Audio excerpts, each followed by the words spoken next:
And I have known a lot of things about myself since I was very young. And one of the real things that I knew about myself was I never wanted to be pregnant.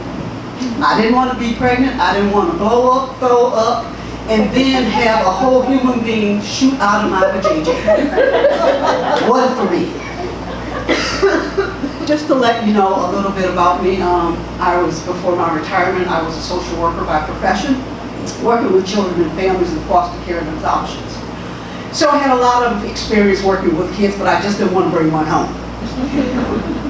Later on, you would imagine people surprised when I told them I wanted to be a doula. Now, I don't know if everybody knows what a doula is. What a doula is now, we don't have medical training. We are basically the party planners for expectant parents and their families. We make sure that they're comfortable. We help them through the birthing process. So everybody was surprised when I said I wanted to be a doula. But it ended up happening because I was invited to witness the birth of a family member. And I tell you, I did not want to accept that invitation. I didn't want to be in that room. I didn't want to see that gook. But I knew to refuse that invitation would be hurtful. So I went into the room, and all the other medical people were in there, and I found myself a corner.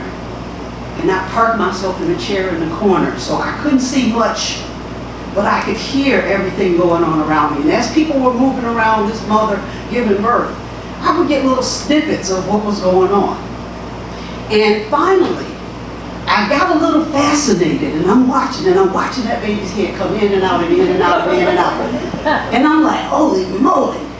And then all of a sudden I heard, wah. And when I heard that, my heart exploded. I knew I didn't want to have a baby, but I wanted to have that experience again up close and personal. So to everybody's surprise, I decided to become a doula. Now doulas, you can't just walk into a room and say, throw me a baby, or you have to go through training. It's not like medical school, it's only 4 months, but I found the program, and I realized I loved it. I sat through videos, I'm watching stuff happening, I'm going to birthing classes, I'm doing birthing plans, and I felt in my element. Got my certification, and fortunately I worked with this young couple, and I'm going to tell you a little bit about Luke and Jelana. They met each other in their early 20s doing missionary work in South America. They were building schools and digging wells and that kind of stuff. Real cute little yuppie Christian white little cute couple, and they wanted me. They got me. I was so excited when they came and asked me to be their doula.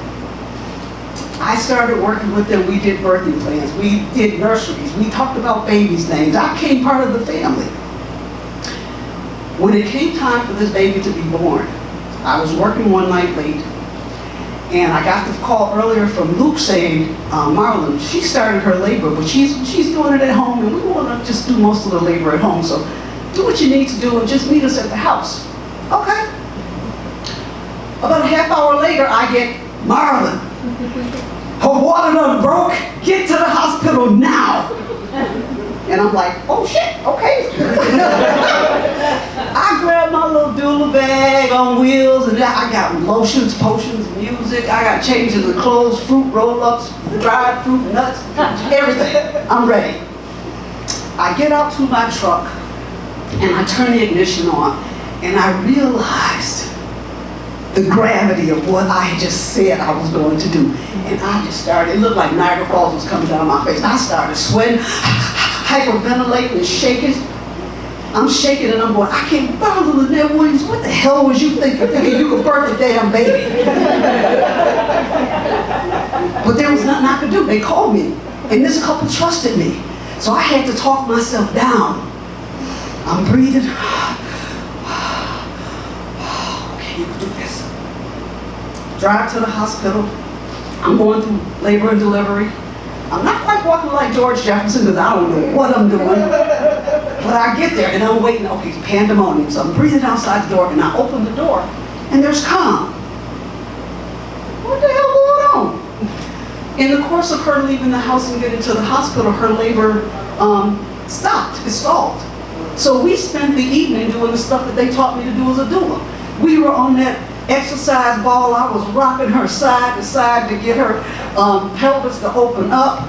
We were taking hot showers. We were dancing. We was doing squats. We were practicing.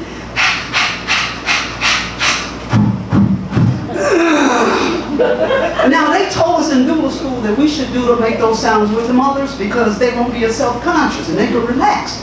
I'm all in because I am a large child. So I'm push, and she has these handles and her feet are in the stirrup. And finally she starts crowning. Her husband's up at the monitor. I got this leg, her mama got the other leg. The midwife is coming in and out, you know, they come and catch the baby basically, you know, make sure everything's okay. So we're going through this whole birthing process. She's doing great. We're a great team. He's helping her breathe. He's counting out, you know, when it's time for her to catch her breath and do that, you know, 5-second push and recover. And all of a sudden, I hear her husband, Luke, say, "Baby, can I talk to you about something?" I looked at him like he done lost his damn. And I thought I misheard him, and I looked at her, and she had this expression on her face like, why is he talking? What?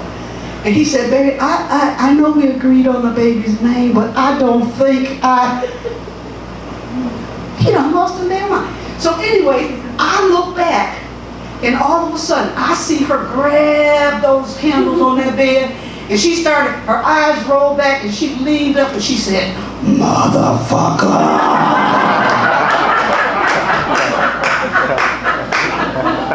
Pushed him out the way, and she was going to kill him. And had she not had a baby's head sticking out her JJ, he would have died. But one of those contractions hit her again, and we had to get back to business. So we got back to counting.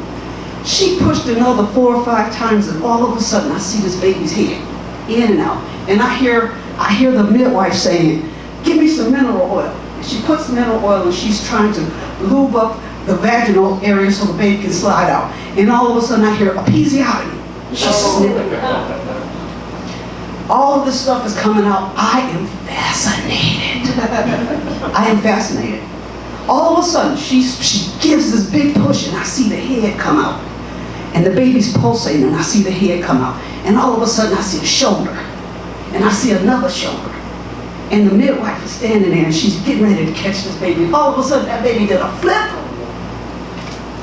And when she did a flip, they started siphoning out her mouth and nose, and I heard, ooh, Lord have mercy, one of the best nights of my life.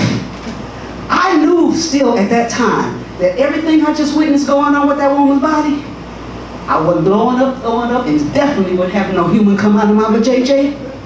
But that night I decided that I wanted to help other women and families bring their children into this world. So I went on to deliver kids, and that first baby I delivered, it was 19 years ago. She's a freshman in college. And I absolutely love the journey. It was one of the most spiritual, surreal things that I've ever done. And that night, I saved a brother's life.